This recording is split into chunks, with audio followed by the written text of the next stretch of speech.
नमस्कार, मी राजेश मधुकर कानेम। आपण आता शुक्रवार पेठ येथे आहोत। बाजीराव विहीर, ऐतिहासिक बाजीराव विहीर आहे।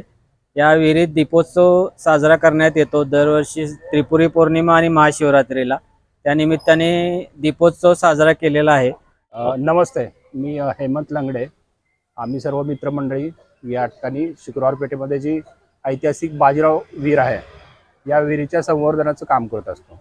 तर त्यासाठी दीपोत्सवाची ॲक्टिव्हिटी आम्ही वर्षातून 2 वेळा या ठिकाणी करत असतो, जेणेकरून लोकांना त्याबद्दल माहिती होईल आणि त्याच्या संवर्धनाच्या कार्यक्रमात मदत लागेल। सातारा ही स्वराज्याची राजधानी आहे आणि या राजधानीमध्ये शाहूकालीन बाजीराव विहीर आहे। याला फार महत्त्व आहे। हे महत्त्व यासाठी आहे की ऐतिहासिक ठेवा हा जतन झालेला आहे या आत्तापर्यंत यामध्ये, आणि हाच ऐतिहासिक ठेवा आपण पुढच्या पिढीला द्यावा ह्यासाठी दरवर्षी आपण हा दीपोत्सवाचा कार्यक्रम करतो।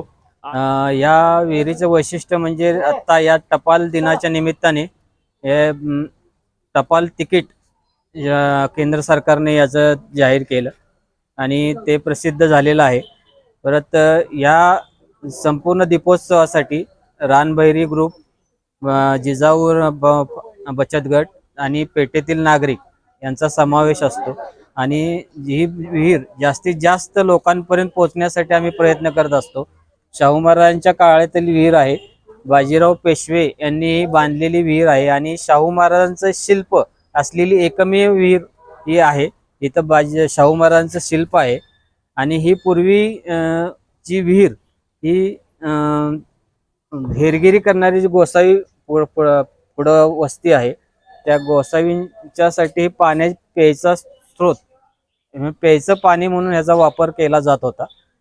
कालांतराने नगरपालिकेचं पाणी आल्यानंतर त्याचा वापर कमी झाला, पण हा ठेवा आम्ही जतन करण्याचा पुरेपूर प्रयत्न करत असतो।